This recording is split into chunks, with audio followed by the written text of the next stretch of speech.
Good morning students. ये हम लोग का रिवीजन सीरीज का सेकंड वीडियो लेक्चर है। फर्स्ट वाले वीडियो लेक्चर में हम लोग यूनिट्स एंड मेजरमेंट के बारे में स्टडी किए थे, उसका न्यूमेरिकल्स देखा था हमने, एरर्स देखा था। आज हम लोग जो देख रहे हैं वो है स्केलर एंड वेक्टर। तो शुरू से हम करते हैं। पहले फिजिकल क्वांटिटी का डिफिनेशन आप लोग उसमें देख सकते हैं, बताया हुआ है यूनिट्स एंड मेजरमेंट वाले में। यहाँ हम लोग शुरू करेंगे स्केलर और वेक्टर से ही। तो स्केलर कहता क्या है कि वैसा क्वांटिटी जिसका सिर्फ क्या हो, मैग्नीट्यूड हो। वेक्टर किसको कहते हैं, जिसके पास मैग्नीट्यूड हो और डायरेक्शन भी हो और वो ट्रायंगल लॉ को क्या करता हो, फॉलो करता हो। ट्रायंगल लॉ क्या है, तो ट्रायंगल लॉ आपके सामने दिख रहा है, इसके बारे में पहुंचेंगे। लेकिन फिलहाल हम इतनी समझते हैं कि स्केलर किसको कहते हैं, जिसके पास मैग्नीट्यूड हो, और वेक्टर किसको कहते हैं, जिसके पास मैग्नीट्यूड भी हो, डायरेक्शन भी हो और ट्रायंगल लॉ को फॉलो करता हो। अगर मान लो ऐसा कोई क्वांटिटी है जिसके पास मैग्नीट्यूड है, डायरेक्शन भी है, लेकिन वो ट्रायंगल लॉ को फॉलो नहीं करता है, तो वो स्केलर कहलाता है। जैसे कि हमारा एक एग्जांपल है करंट। करंट के पास डायरेक्शन है, लेकिन करंट जो है वो एडिशन का किर्चहॉफ रूल अप्लाई करता है। एडिशन होने के लिए किर्चहॉफ रूल को फॉलो करता है, ना कि ट्रायंगल लॉ को फॉलो करता है। इसलिए हम उसको क्या कहते हैं, स्केलर क्वांटिटी कहते हैं। तो ये तो हो गया वेक्टर। क्या होता है, वेक्टर को डिनोट करते हैं उस पे एरो बनाकर, ठीक है। इसका नोटेशन हमारे पास दो पॉइंट होता है, एक इनिशियल पॉइंट जहां से वेक्टर शुरू हो रहा हो, और जो उसका एरो वाला पॉइंट होता है, एरो पॉइंट नहीं, एक्चुअली एरो जिधर जा रहा होता है उसको हम लोग कहते हैं टर्मिनल पॉइंट। क्लियर है। फिर कहता है कि वेक्टर के बीच में एंगल कैसे ले सकते हैं, तो कहता है कि जब भी किसी भी दो वेक्टर के बीच का एंगल फाइंड आउट करना हो, आपको करना क्या होता है, दोनों वेक्टर को कोई इनिशियल बनाना होता है, ठीक है, एक ही पॉइंट से स्टार्ट होने वाला। तो ये तो देखो एक ही पॉइंट से स्टार्ट हो रहा है, ये वेक्टर और ये वेक्टर, लेकिन ये वेक्टर एक ही पॉइंट से स्टार्ट नहीं हो रहा। तो हम क्या किए, इसको प्रोसीड किए इस पॉइंट तक, आगे बढ़ाएं। तो देखो ये यहां से लग रहा है कि ये और ये मान लो ये बी ही है, हमारा स्टार्ट हो रहा है एक ही पॉइंट से, तो ये एंगल कंसीडर करेंगे, ये एंगल कंसीडर नहीं करेंगे, ठीक है। सबसे पहले क्या बनाएंगे, हम लोग उसको कोइनिशियल फॉर्म में लाएंगे, उसके बाद हम लोग उसका एंगल फाइंड आउट करते हैं। अब इसके बाद आता है आपका types of vector. Types of vector में पहला वेक्टर हमने लिया है यूनिट वेक्टर। यूनिट वेक्टर नाम से ही पता चल रहा है इसका मैग्नीट्यूड कितना हो, 1 हो, यानी वैसा वेक्टर जिसका मैग्नीट्यूड 1 हो। इसको फाइंड आउट कैसे करते हैं, तो वेक्टर में उसके मैग्नीट्यूड से डिवाइड देंगे, वेक्टर में उसके मैग्नीट्यूड से डिवाइड देंगे। और ये जो लिखा हुआ है इसको क्या हम लोग पढ़ते हैं, ये जो लिखा हुआ है इसको पढ़ते हैं हम लोग ए हैट, ठीक है। इसके बाद आता है आपका जीरो वेक्टर। जीरो वेक्टर क्या होता है, वैसा वेक्टर जिसका मैग्नीट्यूड कितना हो, 0। कैसे आएगा, तो दो सेम वेक्टर को घटा दो, दो सेम वेक्टर को घटा दो, या दो वेक्टर का क्रॉस प्रोडक्ट लो, दोनों सेम है, या तो आप दो वेक्टर को घटा देते हैं सेम वेक्टर को, या दो सेम वेक्टर का आप क्रॉस प्रोडक्ट लेते हैं, इनसे जो रिजल्ट मिलेगा वो जीरो वेक्टर होगा। यानी कहने का मतलब कि इसका मैग्नीट्यूड नहीं होगा, इसके पास मैग्नीट्यूड इसके पास नहीं होगा, ठीक है, क्योंकि जीरो है तो कुछ है ही नहीं। बस इसको रखे किस लिए है, क्योंकि अगर हम दो वेक्टर को इक्वल वेक्टर को सब्ट्रैक्ट करें तो उसका रिजल्टेंट क्या आना चाहिए, एक वेक्टर आना चाहिए, इसलिए हम उसको रखे हुए हैं। क्लियर है, ठीक। Negative vector. निगेटिव वेक्टर क्या करता है कि किसी वेक्टर में अगर हम माइनस से मल्टीप्लाई कर दें, किसी वेक्टर में अगर हम माइनस से मल्टीप्लाई कर दें तो उसका निगेटिव कहलाता है। होता क्या है, निगेटिव से मल्टीप्लाई करने का फर्क क्या पड़ता है, डायरेक्शन अपोजिट रहती है, मैग्नीट्यूड अभी भी सेम है। डायरेक्शन अपोजिट हो जाता है, मैग्नीट्यूड अभी भी सेम है। और किसी भी वेक्टर के मैग्नीट्यूड को, किसी भी वेक्टर के मैग्नीट्यूड को, अगर मान लो ये ए वेक्टर है, उसको डिनोट करते हैं मैग्नीट्यूड को ए के मॉड से, या फिर इसको सिंपली ए से। दो ही चीज है, या तो ए के मॉड से या तो सिंपली ए से डिनोट करते हैं। ये हो गया निगेटिव वेक्टर। फिर कहता है multiplication of vector by scalar. तो कहता है कि मान लो अगर कोई वेक्टर है उसको 2 से मल्टीप्लाई कर रहे हो, क्या होगा, मान लो उस वेक्टर का मैग्नीट्यूड 5 होगा, मान लेते हैं, और उसको 2 से मल्टीप्लाई की, कितना हो गया उसका मैग्नीट्यूड 10। मान लो उसमें 3 से मल्टीप्लाई की, कितना हो गया 30। मान लो तुम उसको -3 से मल्टीप्लाई कर दिए, भाऊ माइनस से भी मल्टीप्लाई करोगे मैग्नीट्यूड तो हमेशा प्लस ही रहेगा, यानी मैग्नीट्यूड उतना टाइम इंक्रीज कर जाएगा जितना तुमने मल्टीप्लाई किया होगा। लेकिन अगर तुम माइनस से मल्टीप्लाई करोगे तो यही कंडीशन लग जाएगा फिर कि निगेटिव से हमने मल्टीप्लाई किया, डायरेक्शन अपोजिट हो जाएगा। समझ रहे हैं आपको, निगेटिव से मल्टीप्लाई किया, डायरेक्शन अपोजिट हो जाएगा। अगर पॉजिटिव से मल्टीप्लाई किया कोई फर्क नहीं पड़ता, डायरेक्शन सेम रहेगा। फिर आता है इक्वल वेक्टर। तो कहता है वैसा वेक्टर जिसका मैग्नीट्यूड सेम भी हो और डायरेक्शन भी क्या हो, सेम हो। वैसा वेक्टर जिसका मैग्नीट्यूड क्या हो, सेम हो और डायरेक्शन भी सेम हो, उसे हम लोग क्या कहते हैं, इक्वल वेक्टर। अब उसके बाद आता है हमारा एडिशन ऑफ वेक्टर। कहता क्या है उसको समझिए। तो एडिशन ऑफ वेक्टर में क्या करता है कि अगर कोई दो वेक्टर सेम ऑर्डर में हो, जैसे ए और बी, देखिए यहां सेम ऑर्डर में दिख रहा होगा। सेम ऑर्डर कहने का मतलब कि एक जहां पे एंड हुआ वहीं से दूसरा शुरू हो गया। दो वेक्टर किस ऑर्डर में हो, सेम ऑर्डर में हो, तो तीसरा जो उसको अपोजिट ऑर्डर में मिला है, समझो ध्यान से, ये जहां स्टार्ट हुआ, मतलब ये जहां से स्टार्ट हुआ, मतलब स्टार्ट हो, ये जहां एंड हुआ वहीं से दूसरा स्टार्ट हो गया। अगर तीसरा भी सेम ऑर्डर में होता तो इसको इस तरह से आना चाहिए सेम ऑर्डर वाले को, लेकिन हम कह रहे तीसरा कैसे ऑर्डर में होना चाहिए, अपोजिट ऑर्डर में। तीसरे को अपोजिट में ले लिए, जो तीसरा अपोजिट वाला है वो दोनों वाले का सम होगा, यानी ए प्लस बी को जोड़ेंगे तो क्या मिलेगा हमको, आर वेक्टर। क्लियर है।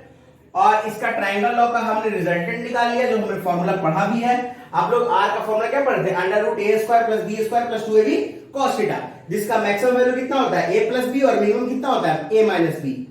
कहां से कहां तक, तो ए माइनस बी से लेके ए प्लस बी तक आर जाएगा, कह सकते हैं ना, क्योंकि आर मिनिमम है ए माइनस बी और आर मैक्सिमम कितना है, ए प्लस बी। और इससे हमको ये पता चला कि आर का जो मिनिमम वैल्यू है वो ए माइनस बी जाएगा और मैक्सिमम कहां तक जाएगा, ए प्लस बी तक। मिनिमम कब आएगा, जो थीटा 180, यानी दो वेक्टर अपोजिट हो।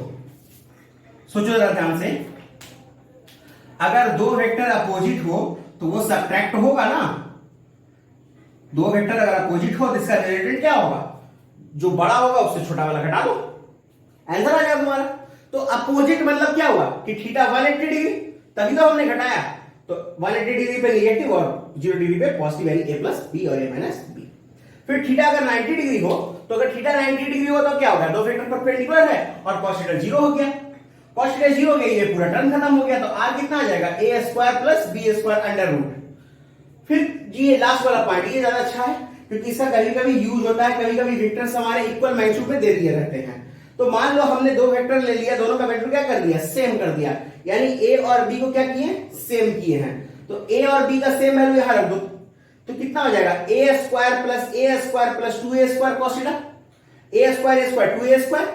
तो 2a स्क्वायर जब हम कॉमन लेंगे तो रिजल्ट क्या होगा, यहां पे देखो, तो देखो जरा ध्यान से, रिजल्ट क्या होगा यहाँ पे, तो क्या हो जाएगा, ये रिजल्ट इसको हटा देते, ये तो मिटा देते, कोई दिक्कत नहीं है। रिजल्ट क्या हो जाएगा, A square 2a square plus 2a square cos theta. तो 2a स्क्वायर कॉमन ले लेंगे तो कितना हो जाएगा, 1 प्लस cos थीटा, और 1 प्लस cos थीटा का वैल्यू होता है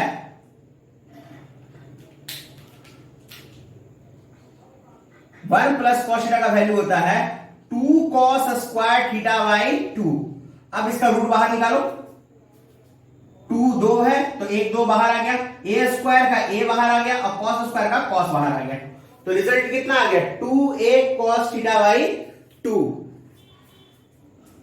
ठीक है, यहां तो कोई दिक्कत है ना। चलिए, तो ये रिजल्ट हमारा आ गया किसके, जब वेक्टर इक्वल मैग्नीट्यूड में होगा तब।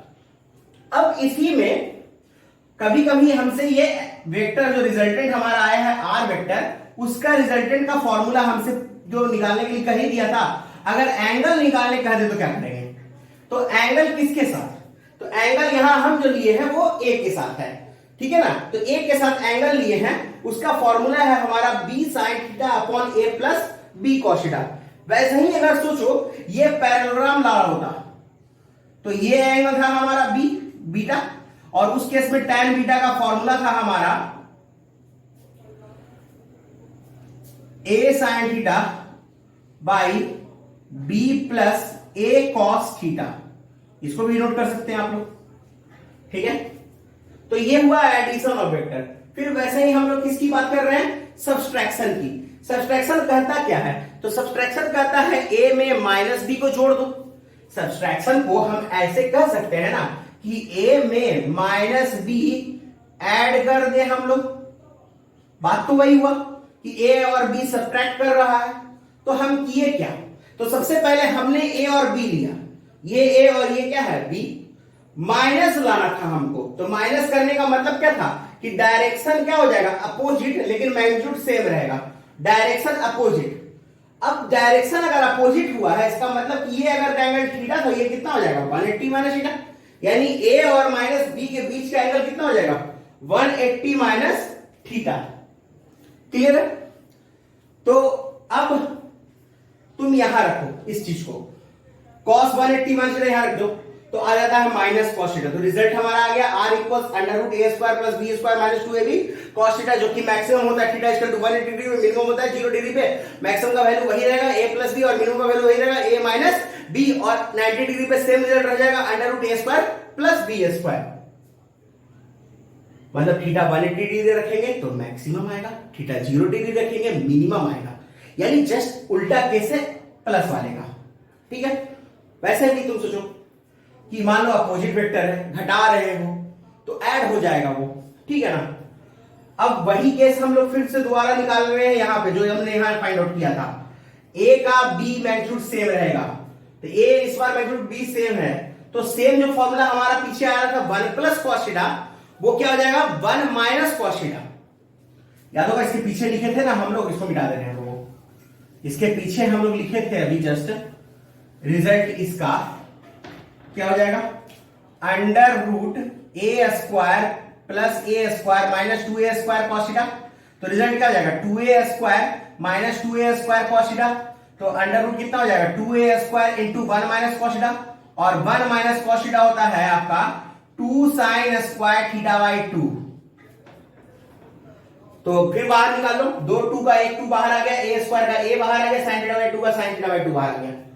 फिर यहां भी हमने रिजल्ट निकाल लिया रिजल्टेंट के बीच के एंगल का। मान लो ये रिजल्टेंट कुछ इस तरह से रहता, इसका रिजल्टेंट कुछ इस तरह से ये आर होता, तो इस आर को भी तो ए से एंगल बनाना था, यहां पे भी अल्फा। तो आर का जो ए से अल्फा एंगल बनेगा उसका फॉर्मूला है ये। कहां से आया? तो फिर इस वाले फॉर्मूले में, जो हम लोग का पिछला वाला फॉर्मूला था, उसमें हम लोग सब्स्टिट्यूट किए। देखिए हमारे पास एक फॉर्मूला था, थोड़ा बोर्ड छोटा है वो, कष्ट इसी बात का है, देखते हैं कब और बीटा भी बड़ा होता है ये। देखो हमारे पास इस वाले में, एडिशन वाले में tan अल्फा का फॉर्मूला था b sin theta by a plus b cos theta. अब तुम इसके अंदर अगर रखोगे 180 माइनस थीटा, यहां और यहां भी अगर रखोगे 180 माइनस थीटा, क्या होगा? Sine 180 minus theta positive, that is sine theta, cos 180 minus theta negative, that is minus cos theta. तो ये रिजल्ट हमारा आ जाएगा tan अल्फा का। फिर वैसे ही tan बीटा का भी निकाल सकते हैं, कोई दिक्कत नहीं है। ये हो गया हमारा सब्सट्रैक्शन तक। अब आता है पॉलीगॉन लॉ। पॉलीगॉन लॉ क्या कहता है? पॉलीगॉन लॉ कहता है कि अगर किसी ओपन पॉलीगॉन, ओपन इसलिए कह रहे हैं कि इसको लास्ट वाले को क्लोज मत करो, ठीक है, ओपन रखो इसको। मान लो ओपन पॉलीगॉन का सारा साइड सेम ऑर्डर में हो। सेम ऑर्डर मतलब कि जहां पे पहला एंड करे वहीं से दूसरा शुरू हो जाना चाहिए। देखो यहां एंड किया, यहां शुरू, फिर यहां एंड किया, फिर यहां शुरू, इस तरह से लास्ट तक वैसे ही चलता रहे। लेकिन तुमको जो क्लोज करना है उस पॉलीगॉन को, जो तुमको क्लोज करना है उस पॉलीगॉन को, वो इस तरह से करो कि वो अपोजिट ऑर्डर में हो। इस तरह से करो कि वो अपोजिट ऑर्डर में हो, देन ये पॉसिबल है। क्या? कि सारे का सम इस रिजल्टेंट के इक्वल होगा। सारे का सम यानी A B C D E का सम क्या हो जाएगा? आर के इक्वल होगा। क्लियर है? फिर एक चीज और देख रहे हैं हम लोग यहाँ पे, पोजीशन वेक्टर। तो पोजीशन वेक्टर क्या है? कहता है पोजीशन वेक्टर कहता क्या है? किसी भी पॉइंट का पोजीशन वेक्टर उसका ऑरिजिन से डिस्प्लेसमेंट कराता है।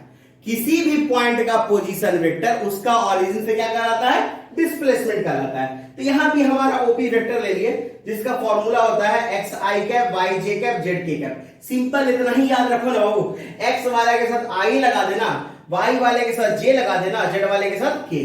मान लो यहां पे पॉइंट रहता, बस बस बस बस ठहर, मान लो पॉइंट रहता हमारा 2 - 5 3 और हमसे पूछता इसका पोजीशन वेक्टर। हम लोग क्या करते? बस कुछ नहीं करना था, 2i cap minus 5j cap plus 3k cap, इस तरह से इसको लिख लिए होते। ठीक है, कोई दिक्कत नहीं। अब मान लो इसी बेसिस पे इतना हमने पढ़ा, इस पे हमारा कुछ क्वेश्चंस रहता, जैसे यूनिट वेक्टर तो निकाल ही सकते हो आप लोग, मान लो अगर हमसे कहा था कि एक वेक्टर है i प्लस जे प्लस के और इसके डायरेक्शन में हमको ऐसा वेक्टर लिखना है विथ 5√3 मैग्नीट्यूड, ठीक है ना। तो पहले करेंगे क्या, हमको इसके डायरेक्शन में वेक्टर लिखना है किसका, 5√3 मैग्नीट्यूड का, ठीक है। तो करेंगे क्या, सबसे पहले इसका मैग्नीट्यूड, इसका यूनिट वेक्टर निकाल लेंगे। तो यूनिट वेक्टर निकालने का तरीका क्या होता है, हाँ मैग्नीट्यूड निकलेगा, पहले हम एक प्रोसेस फॉर्मूला बता देंगे यहीं पे, आई जे के आई डिवाइड बाई ए का मैग्नीट्यूड, किसी भी वेक्टर का मैग्नीट्यूड, मान लो कोई भी वेक्टर आपका a1 i cap, b1 j cap, c1 k cap हो, तो उसका मैग्नीट्यूड होता है under root a1 square plus b1 square plus c1 square. उस हिसाब से इसका मैग्नीट्यूड निकालो। तो यहां से a का मैग्नीट्यूड कितना हो जाएगा, 1 का स्क्वायर प्लस 1 का स्क्वायर प्लस 1 का स्क्वायर कितना हो जाएगा, √3। तो मैग्नीट्यूड कितना आ गया, √3। तो इसका यूनिट वेक्टर कितना आ जाएगा, i प्लस जे प्लस के डिवाइड बाई √3। अब तुमसे बोला क्या कि वैसा वेक्टर निकालो जिसका मैग्नीट्यूड कितना हो 5√3, इसका मैग्नीट्यूड कितना है 1। तो 1 को किसी से भी गुणा करो, कोई फर्क पड़ता है क्या। तो 1 को अगर हम 5√3 से मल्टीप्लाई कर दे, रिजल्ट कितना आ जाएगा 5√3। तो हमारा मान लो कोई वेक्टर हमसे पूछा है इसी के डायरेक्शन में ना, तो करना कुछ नहीं है, 5√3 में मल्टीप्लाई कर देना है a कैप से, बस ये यहां सब्स्टिट्यूट करेगा, √3 से √3 कैंसिल, आपका आंसर आ जाएगा। क्लियर है, नोट कर लीजिए इसको।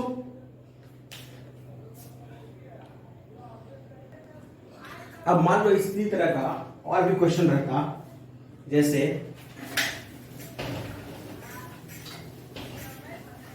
जैसे हमारा एक क्वेश्चन रहता, मान लो कि एक वेक्टर दिया हुआ है 2i प्लस जे प्लस 3k और b दिया हुआ है i minus J plus 3k। कह रहा है कि a प्लस b में एक वेक्टर ऐड करना है, ठीक है, इसमें एक वेक्टर ऐड करना है और रिजल्टेंट कह रहा है कि यूनिट वेक्टर हो जाना चाहिए, रिजल्टेंट यूनिट वेक्टर हो जाना चाहिए x डायरेक्शन का, ठीक है। तो करेंगे क्या, सबसे पहले इस वेक्टर को कुछ मान लो, मान लो इस वेक्टर को हम मान लिए a, ठीक है। तो a क्या हो जाएगा हमारा i minus a plus b, ठीक है। अब ऐड कैसे करते हैं, तो सिंपल अगर ऐड रहेगा तो सबको एक साथ ऐड कर दो, जैसे 2i और i कितना हो जाएगा 3i, इसको ऐड करो तो j से j कैंसिल हो गया हमारा, ठीक है। 3k प्लस k कितना हो जाएगा 4k। अब सब्ट्रैक्ट कर लो, तो i से 3i सब्ट्रैक्ट करेंगे कितना हो जाएगा -2i और -4k, ये हो गया हम लोग का, ठीक है। इस तरह से हमारा यूनिट वेक्टर का क्वेश्चन दे सकता है। क्लियर है। और भी क्वेश्चन कैसे दे सकता है कि मान लो कोई एक टर्म अननोन दे दे, जैसे मान लो अगर हम उसके यहाँ बोल दें कि 0.4i plus 0.3j plus ak है, ठीक है, और मान लो ये वेक्टर है, ऐसा वेक्टर है जिसका मैग्नीट्यूड 1 है और हमसे बोलेगा कि a का वैल्यू बता दीजिए, तो क्या करेंगे, इसको यूनिट वेक्टर करके के इक्वल कर लेंगे, ठीक है। अब जैसे हम उनको रिजल्टेंट का दे सकता है क्वेश्चन कि मान लो ये एक वेक्टर है और ये एक वेक्टर है, दोनों 100 न्यूटन का फोर्स लगा रहा है, ठीक है, फोर्स भी वेक्टर क्वांटिटी होता है और आपको इसका रिजल्टेंट बताना है। तो सबसे पहले ये देखना है कि एंगल कितना होगा दोनों वेक्टर के बीच का। तो यहां पे एंगल जो भी गिवन है फिलहाल वो है गिवन हमारा 60 डिग्री।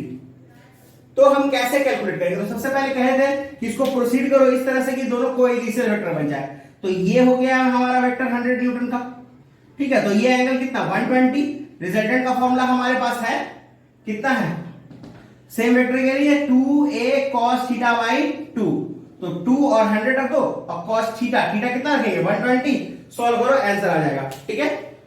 इस तरह से हम लोग एडिशन का भी क्वेश्चन सॉल्व कर सकते हैं। देखिए वो तो नोट हो चुका था आप लोग का। अब इसके आगे चलते हैं। पहला क्या है, रेजोल्यूशन ऑफ वेक्टर, मतलब वेक्टर को तोड़ना, ठीक है, रिजोल्व करना। तो दो मेथड है, एक 2 डायमेंशन में और एक 3 डायमेंशन में, ठीक है। 2 डायमेंशन में क्या करेंगे हम लोग, तो 2 डायमेंशन में हम लोग देखें कि ए मेरा वेक्टर है, ठीक है, और एक्स एक्सिस और वाई एक्सिस तो आपको साफ साफ दिख रहा है यहाँ पे। इसका जो वैल्यू होता है वो कितना होता है, a cos theta i cap plus a sin theta j cap, यानी x डायरेक्शन का वैल्यू कितना हो जाएगा, a cos theta, y direction का a sin थीटा। हमेशा याद रखिएगा x से मतलब नहीं है, जिसके साथ एंगल उसके साथ cos, जिसके साथ एंगल नहीं उसके साथ sin, जिसके साथ एंगल है उसके साथ cos, और जिसके साथ एंगल नहीं है उसके साथ sin। मान लो उसी तरह से, चलो पहले देख ही लेते हैं। मान लो यहाँ पे एक ऑब्जेक्ट रखा हुआ है और यहाँ पे इस ऑब्जेक्ट का वेट इधर मान लो mg लग रहा है और ये एंगल थीटा है, तो इस थीटा का यहाँ भी ये भी थीटा ही कहलाएगा। तो इधर कंपोनेंट क्या लेंगे, mg का cos और इधर क्या लेंगे mg का sin। cos इधर क्यों लिए, क्योंकि एंगल जिसके साथ बनेगा उसके साथ cos। वर्टिकल और हॉरिजॉन्टल से मतलब नहीं रखना है, मतलब सिर्फ किससे रखना है कि किस तरफ एंगल है और किस तरफ एंगल नहीं है। सिमिलरली हम लोग 3 डायमेंशन में देख रहे हैं, तो यहाँ पे अल्फा एंगल है x के साथ, बीटा एंगल है y के साथ और गामा एंगल है किसके साथ, z के साथ। a का वैल्यू कितना लिए हम लोग, ax i cap, ay j cap और az k कैप। ax कितना हो गया, x डायरेक्शन का वैल्यू, ay क्या हो गया, y डायरेक्शन का वैल्यू और az क्या हो गया, z डायरेक्शन का। क्लियर। ax का value a cos alpha, ay का वैल्यू होता है a cos बीटा और az का वैल्यू कितना होता है a cos गामा। जहां cos अल्फा, cos बीटा और cos गामा को हम लोग क्या करते हैं, direction cosine. Clear. Direction cosine इसलिए कि वो डायरेक्शन बता रहा है और कोसाइन cos के लिए है, cos का फुल नेम कोसाइन होता है। और अब देखिए हमारा अगर मैग्नीट्यूड के हिसाब से देखा जाए तो मैग्नीट्यूड का फॉर्मूला क्या था, under root ax square plus ay square plus az square. तो वैसे ही अगर हम ax square ay square plus az square निकाल लें तो वो a स्क्वायर आएगा। ठीक है। अब सर सोचो, ये तो हो गया हमारा। अगर तुम इसी हिसाब से इसको सॉल्व करोगे ना, इन तीनों को ऐड करके ax स्क्वायर का स्क्वायर, इसका स्क्वायर और इसका स्क्वायर, ठीक है, तो a स्क्वायर सब में कॉमन हो जाएगा, cos square alpha plus cos square beta plus cos square gamma. अब उसको सब सॉल्व करोगे तो रिजल्ट आएगा 1, यानी कह सकते हैं कि सारे डायरेक्शन कोसाइन का सम कितना होता है, 1 होता है। ठीक है। और उसके बाद क्या होगा, सारे डायरेक्शन कोसाइन का सम तो 1 हो गया और सारे उसको जब हम साइन में कन्वर्ट कर देंगे तो उसका रिजल्ट कितना होता है, 2 होता है। बहुत सिंपल है, करना कुछ नहीं, 1 minus sine square, 1 minus sine square, इसको भी 1 माइनस साइन स्क्वायर करो तो 1 1 3 और ये एक तरह के 2 हो जाएगा और सारा माइनस उधर भेज दो, रिजल्ट मिल जाएगा। फिर ये है लैमीज थ्योरम। ये लैमीज थ्योरम बहुत जरूरी है। ठीक है। यहां पे इसका यूज होता है आपका जनरली फोर्स को कैलकुलेट करने में, जब हम न्यूटन लॉ ऑफ मोशन पढ़ेंगे, या कहीं भी वेक्टर्स हो, कहीं भी वेक्टर्स हो, टेंशन हो, कुछ भी हो। तो हमने यहां पे 3 अनइक्वल वेक्टर लिया है ए बी सी। ठीक है। ए का एंगल, ए के सामने का एंगल अल्फा है, बी के सामने का एंगल बीटा है और सी के सामने का एंगल गामा है, और तीनों कुछ इस तरह से इंक्लाइंड है कि ये तीनों इक्विलिब्रियम में है। किसमें है, इक्विलिब्रियम में है। आपको याद क्या रखना है कि a डिवाइडेड बाई a का angle, b divided by b का angle, c divided by c का एंगल, ये हमेशा सेम होगा। ठीक है। अब इसी में चीज और याद रखना, मान लो ये तीनों वेक्टर होता इक्वल मैग्नीट्यूड का, तो ये तीनों एंगल भी इक्वल होता। ये तीनों अगर इक्वल वेक्टर होता तो तीनों एंगल भी क्या होता, इक्वल। ओवरऑल हम इसको 120 कर सकते हैं, तीन एंगल मिला के 360 तो 120 होगा। तो उसी से आप याद रख सकते हैं कि अगर n इक्वल वेक्टर इंक्लाइंड है एक दूसरे पे इस तरह से कि उसके बीच का एंगल 360 डिग्री बाई n हो, कितना हो, 360 डिग्री बाई n। मान लो 3 वेक्टर है तो 360 बाई 3 दैट इज 120। तो उस केस में क्या होगा कि रिजल्टेंट उसका 0 होगा। रिजल्टेंट क्या हो जाएगा, 0 हो जाएगा। अब आते हैं हम लोग डॉट प्रोडक्ट पे। डॉट प्रोडक्ट किसको कहते हैं, वैसा प्रोडक्ट जिसमें आपका रिजल्टेंट कैसा क्वांटिटी आए, स्केलर क्वांटिटी आना चाहिए। रिजल्टेंट कैसा क्वांटिटी आना चाहिए, स्केलर क्वांटिटी आना चाहिए। फॉर्मूला सारा सिंपल है, ए डॉट बी का फॉर्मूला सबसे सिंपल है, दोनों के मैग्नीट्यूड को मल्टीप्लाई करो, कॉस कोसाइन को मल्टीप्लाई कर दो, दोनों के मैग्नीट्यूड को मल्टीप्लाई करो, कोसाइन को मल्टीप्लाई कर दो। कॉस थीटा क्या होता है, तो भैया अगर हमको कॉस थीटा निकालना ही है तो काहे ना ये बी को हटा दें, तो ए और बी इधर डिवाइड में आ गया, सिंपल है। फिर वैसे ही हम लोग देखें थीटा अगर 0 डिग्री रखते हैं तो इसका वैल्यू 1, तो ए डॉट बी का वैल्यू ए बी आ जाएगा। थीटा 180 रखते हैं तो इसका वैल्यू -1, तो A dot B minus A B आ जाएगा। फिर देखें कि अगर ए और बी परपेंडिकुलर हो जाए तो मतलब थीटा 90 डिग्री, cos 90 0, तो ए डॉट बी क्या हो जाएगा, 0 हो जाएगा। क्लियर। फिर हम देखें दो इक्वल वेक्टर को मल्टीप्लाई करेंगे तो क्या होगा, तो जब दो इक्वल वेक्टर को मल्टीप्लाई करते हैं तो उसके बीच का एंगल भी 0 डिग्री होता है। समझ रहा है आपको। मान लो अगर हम इसको थोड़ा सा सोचें, इधर दोनों मिटा सकते हैं। मान लो कि दो इक्वल वेक्टर है, ए इधर भी ए होगा, ये भी ए इसी पे होगा, तो ए और ए 0 डिग्री एंगल पे है, तो 0 डिग्री अब यहां रख के देखेंगे तो ए डॉट बी का ए भी आया था, तो वैसे ही ए डॉट ए का क्या हो जाएगा, ए इंटू ए मतलब ए स्क्वायर। ठीक है। और एक चीज याद रखो कि डॉट प्रोडक्ट हमेशा कम्यूटेटिव लॉ और डिस्ट्रीब्यूटिव लॉ को फॉलो करता है। कम्यूटेटिव लॉ करने का मतलब ए डॉट बी को गुना करो या बी डॉट ए को गुना करो, रिजल्ट सेम आएगा। A dot B plus C distribute हो गया रिजल्ट। ये है ये मेन चीज, projection of A on B. Projection मतलब क्या होता है, छाया, शैडो। ठीक है, शैडो क्या होता है पर उसको देख लेते हैं। शैडो है, लगता है शैडो मूवी दिखा सकते हैं, पता नहीं। तो शैडो है क्या, जैसे मान लो ये ए है और ये मान लो ये बी है और ये है, इसका शैडो इस पे लेना है, ये एंगल थीटा। तो ए है, ए के साथ ए इसके साथ कितना एंगल बना रहा है, थीटा। जिसके साथ एंगल बनता है क्या हम लिखते हैं उसको हम लोग cos थीटा। यानी बी पर ए का जो शैडो बनेगा कितना बनेगा, ए cos थीटा। क्या ए cos थीटा निकाल सकते हैं हम लोग यहां से, तो ए cos थीटा निकालने का सिंपल तरीका है, बी को इधर डिवाइड कर दो, तो रिजल्ट क्या आ जाएगा, A dot B divide by B. और हम जानते हैं किसी भी वेक्टर में उसी के मैग्नीट्यूड से डिवाइड देते हैं तो कहां मिलता है, वही मिलता है यूनिट वेक्टर। ठीक है। डॉट प्रोडक्ट का कुछ एग्जांपल यहां दे दिए हैं, जैसे force into displacement, force into velocity, torque into angular displacement and torque into angular velocity. Result वही है।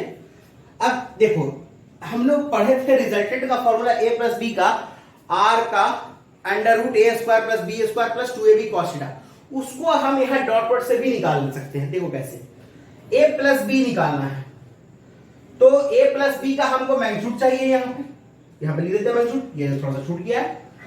चलो मैग्नीट्यूड निकालना है तो क्या होगा, under root A dot A, दूसरी तरह से हम लोग यहां क्या किए, under root A plus B dot A plus B, सबको मल्टीप्लाई करते चले गए, ए को ए से, ए को बी से, बी को ए से, बी को बी से, ए डॉट ए स्क्वायर हो गया, A dot B dot A से है तो 2ab हो गया, बी डॉट बी स्क्वायर हो गया, और ए डॉट बी का वैल्यू होता है A B cos theta. Result वही आ गया।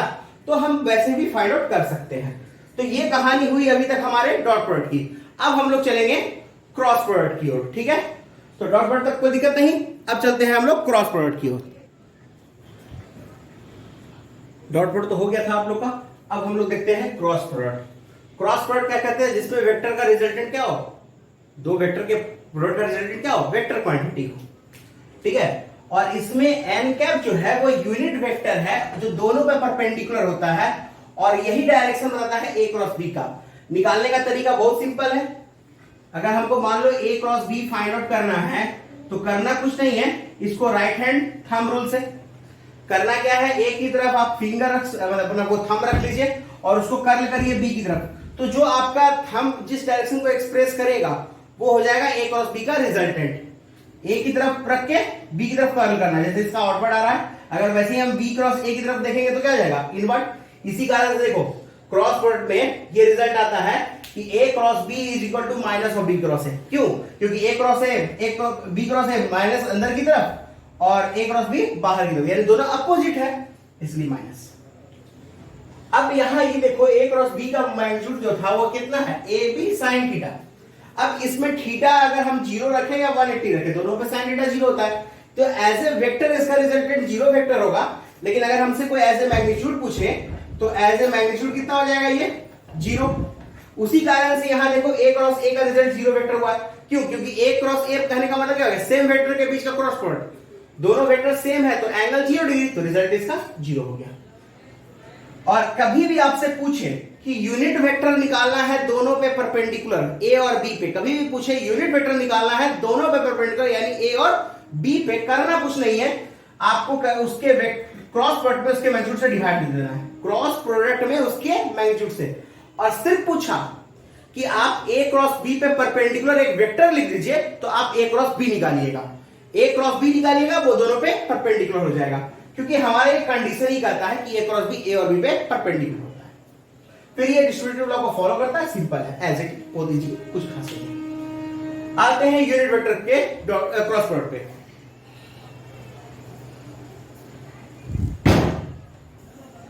ठीक है, इसको देखते हैं हम लोग। सिंपल इसमें याद रखना वो कि सेम वाले का जीरो होता है, तो I dot I J, I cross I, J dot J cross I और के क्रॉस के जीरो हो गया, मतलब सेम वाले का जीरो। डिफरेंट वाले का क्या करना है, तो देखो हमने पहले ही बोला कि जो रिजल्ट होगा वो ए और बी पे दोनों में परपेंडिकुलर और यूनिट वेक्टर। तो मान लो अगर तुम इस तरह से करते हो आई जे के को, तो अगर आई क्रॉस जे कर रहे हो, आई क्रॉस जे कर रहे हो तो आई और जे पे परपेंडिकुलर, तो के हो गया। ठीक है ना। रिजल्ट कैसे लिखोगे, आई का मैग्नीट्यूड, जे का मैग्नीट्यूड साइन 90 डिग्री इनटू के कैप, जो इस पे यूनिट है। ये तीनों का वैल्यू तो 1 ही हो गया, 1 1 और 1, क्योंकि यूनिट वेक्टर मैग्नीट्यूड 1 ही होता है। तो रिजल्ट क्या गया, के। आप करके देख सकते हैं, ये बाहर के की तरफ आ रहा है। अगर वैसे ही हम लोग जे क्रॉस आई देखेंगे तो माइनस के, यानी हम कहने का मतलब एंटी क्लॉक चलेंगे तो पॉजिटिव और क्लॉक चलेंगे तो निगेटिव। रखना किसको है, जो दो है उसको छोड़ के तीसरा। जैसे आई जे का के हो गया, के जे का आई होगा, जे आई का के हो जाएगा, के जे का आई और के आई का जे, के आई का जे हो गया। बाकी फिर अपोजिट केस में इसको माइनस कर लेंगे, जैसे जे आई का माइनस के जे का माइनस आई और आई के का माइनस जे। क्यों माइनस हुआ, क्योंकि जैसे देखो आई क्रॉस जे बाहर आ रहा है तो जे क्रॉस आई क्या आ रहा है, अंदर की तरफ आ रहा है। याद इतना ही रखना है कि एंटी क्लॉकवाइज वाले को पॉजिटिव और क्लॉकवाइज वाले को निगेटिव। और ये है हमारा दो वेक्टर का क्रॉस प्रोडक्ट निकालने का तरीका एज पर डिटर्मिनेंट। अगर डिटर्मिनेंट सॉल्व नहीं करने आता है तो डायरेक्ट हम यहां रिजल्ट लिख दिए हैं। याद करने का बहुत सिंपल तरीका है, बी सी ए लिख लो, बी से सी की तरफ, सी से ए की तरफ, ए से बी की तरफ, कुछ नहीं करना है। B C minus B C I के साथ, जे वाले के लिए क्या हो जाएगा, सी ए माइनस सी ए, और के वाले के क्या हो जाएगा, A B minus A B. लिख दिए, ऐसे तो जीरो हो जा रहा है, लेकिन अब क्या करो 1 2 2 1 1 2 2 1 1 2 2 1, फॉर्मूला तैयार हो गया आपका। ठीक है, तो आप ऐसे जैसे जिनको डिटरमिनेंट सॉल्व करने आता है कर सकते हैं, चाहे एलिमिनेशन के जैसे भी आपको सॉल्व करने आता हो। ठीक है, और नहीं तो फिर आप इस फॉर्मूले को याद रखिए। तो ये हो गया आपका वेक्टर का क्रॉस प्रोडक्ट का। दो फॉर्मूला और है इसमें रहता है जनरल, कहीं कहीं दिखता है, आप लोग को देखिएगा। कहता क्या है कि मान लो कि दो वेक्टर्स ए और बी हैं जो ट्रायंगल बना रहे हैं, इस ट्रायंगल का एरिया क्या होगा, तो ट्रायंगल का एरिया का फॉर्मूला होता है half of A cross B का मैग्नीट्यूड। वैसे ही अगर हमसे कोई पैराग्राम दे दे और कहे कि उसमें ए और बी दो वेक्टर है एडजेसेंट, तो इसका एरिया क्या होगा, तो एरिया ऑफ पैराग्राम हो जाएगा ए क्रॉस बी का मैग्नीट्यूड। इसको नोट कर लीजिएगा। ठीक है, बाकी अब हम लोग चलेंगे इसके क्वेश्चंस पे। अब शुरू करते हैं हम लोग इस पे बेस्ट क्वेश्चन। ये दो एरर का क्वेश्चन है जो हम पहले बोले थे कि पिछले वाले क्लास में कि इसमें हम करवा देंगे, और कुछ दो क्वेश्चन है आपका वेक्टर का, बाकी अगले वीडियो लेक्चर में करेंगे। तो सबसे पहले हमसे पूछा क्या है, कह रहा है मास दिया, रेडियस दिया, लेंथ दिया है और हमको निकालना है डेंसिटी। मास दिया है, रेडियस दिया है, लेंथ दिया है, डेंसिटी निकालना है, डेंसिटी का एरर, डेंसिटी का एरर। तो डेंसिटी होता क्या है, मास per unit volume. Very good, तो मास पर यूनिट वॉल्यूम। ये किसका है, वायर है। ठीक है, सिलिंड्रिकल वायर है। कैसा वायर है, सिलिंड्रिकल वायर है। तो वायर का जो वॉल्यूम होता है सिलिंड्रिकल के केस में पाई आर स्क्वायर एच होता है, तो यहाँ पाई आर स्क्वायर एल होगा, यानी परसेंटेज डेल्टा एल क्या हो जाएगा, यहाँ पे रो का परसेंटेज डेल्टा एम, यानी delta M by M into 100। ठीक है, प्लस आर का पावर कितना है 2, delta R by R into 100 plus delta L by L into 100। Given क्या क्या है वो देखते हैं। तो मास दिया हुआ है, ये भी सेंटीमीटर में ही है, ये सारे सेंटीमीटर में ही है। ठीक है, सीजीएसई मीटर सब।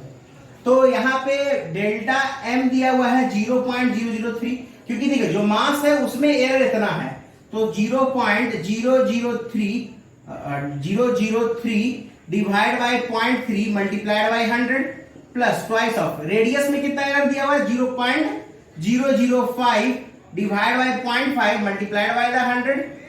फिर डेल्टा एल कितना दिया, उसी तरह से 0.06 डिवाइड बाय 6 मल्टीप्लाइड बाय 100। क्या सॉल्व करेंगे तो हमको नहीं मिल जाएगा इसका एरर? कर सकते हैं, इसको सॉल्व कर लीजिएगा। उसी तरह से नेक्स्ट क्वेश्चन क्या दिया हुआ है, पी का A Q B square under root C into D. Error किसका निकालना है? पी का। फिर वैसे ही परसेंटेज डेल्टा पी जो हम लोग निकालेंगे वो क्या हो जाएगा, 3 of percentage delta A. Direct percent क्यों लिख रहे हैं? क्योंकि हमको परसेंट यहां दिया हुआ है। सेम चीज, ये परसेंट था ना, बस वैसे ही यहां पावर कितना है, 2 twice of percentage delta B. इसका पावर कितना है, तो रूट है तो हाफ, तो half of percentage delta C plus percentage delta D. ठीक है, अब परसेंटेज डेल्टा ए का वैल्यू है हमारा 1, इसका वैल्यू है हमारा 3, इसका वैल्यू है हमारा सी का 4 और जो डी का है वो है 2। इतना परसेंट होगा एरर। सॉल्व कर लेते हैं इसको, तो ये हो गया 2 2 4 4 7 और ये 13% इसका एरर होगा। ये एनसीईआरटी का ही क्वेश्चन है। अब इसमें देखिए क्या कर रहा है, इसमें कह रहा है a क्रॉस b दिया हुआ है √3ab, हमको a प्लस b निकालना है। सबसे पहले a प्लस b का जो फॉर्मूला था वो क्या था, under root a square plus b square plus 2ab cos theta. हमको कहीं ना कहीं cos थीटा निकालना है, यानी एंगल निकालना है। चलो इसको इक्वेट करते हैं। ये क्या होता है, ab sin थीटा और ये क्या होता है, ab cos थीटा। ab से b कैंसिल, tan थीटा का वैल्यू कितना हो गया, √3, तो थीटा कितना हो जाएगा 60 डिग्री। थीटा 60 रख दीजिए यहाँ पे, तो रिजल्ट क्या हो जाएगा, a प्लस b के मैग्नीट्यूड का under root a square plus b square plus 2ab cos 60। cos 60 का वैल्यू कितना होता है, हाफ। cos 60 का वैल्यू कितना होता है, हाफ। तो हाफ अगर तुम जहां यहां रखोगे तो 2 से 2 कैंसिल हो जाएगा और रिजल्ट आ जाएगा a square plus b square plus ab। अब इस वाले में आते हैं, ये अच्छा क्वेश्चन है। इसमें कह रहा है कि यहां भी तुम ध्यान से देखो तो डॉट प्रोडक्ट दिया है और यहां भी a1 a2 का मैग्नीट्यूड देके a1 प्लस a2 दे दिया है। कहीं ना कहीं हमको यहां भी एंगल चाहिए, तो पहले इसको सॉल्व करते हैं। ठीक है, तो रिजल्ट यहां क्या आ जाएगा हमारा, a1 प्लस a2 का जो मैग्नीट्यूड होगा वो क्या हो जाएगा, का स्क्वायर कर लो, a1 square plus a2 square plus 2a1 a2 cos theta. इसका वैल्यू तो 5 है तो 25 हो गया ये, और ये 3 और ये 5 कितना हो जाएगा, 9 और 25, तो 9 और 25 हो गया। ठीक है, माय प्लस प्लस कितना हो जाएगा, 3 और 5 15 और ये 30 हो जाएगा, 30 cos थीटा। 25 से 25 कैंसिल हो गया, तो cos थीटा कितना हो जाएगा मेरा, -9/30, that is -1/10। Clear, cos theta का वैल्यू तो मिल गया हमको। अब इन दोनों को क्रॉस प्रोडक्ट ले लो, मैंने डॉट प्रोडक्ट ले लो दोनों का, क्या आएगा, इसको मल्टीप्लाई करें तो आ जाएगा 6। इसको हम सॉल्व करें, ठीक है, यहां से तो क्या आएगा, 6a1 का स्क्वायर माइनस 4a1 a2, फिर हो जाएगा ये आपका 9a1 a2 माइनस 6a2 का स्क्वायर। करना क्या है, a1 का स्क्वायर और a2 का स्क्वायर का वैल्यू यहां से रख देना है। तो रखिए यहां से a1 का स्क्वायर कितना है, 6 मल्टीप्लाइड बाई 9 और 9 में से ये 4 चल जाएगा, कितना हो जाएगा 5a1 a2 और a1 a2 क्या लिख सकते हैं, a1 का मैग्नीट्यूड a2 का मैग्नीट्यूड इनटू cos थीटा और माइनस कितना हो जाएगा 6 इंटू a2 का स्क्वायर। तो a2 का स्क्वायर फिर कितना हो जाएगा, 5 का स्क्वायर यानी 25। तो ये हो गया 54 माइनस 150 प्लस 5 इंटू 3 इंटू -1/10। तो रिजल्ट हो जाएगा मेरा 54 माइनस 150 माइनस 15/2। सॉल्व कर लीजिएगा, आंसर आ जाएगा आपका। कोई दिक्कत? तो इस तरह से आप लोग वेक्टर का और भी क्वेश्चन हम लोग देखेंगे अगले क्लास में। तब तक के लिए पढ़ते रहें, तैयारी करते रहें। शुभ रात्रि, सब वक्त है।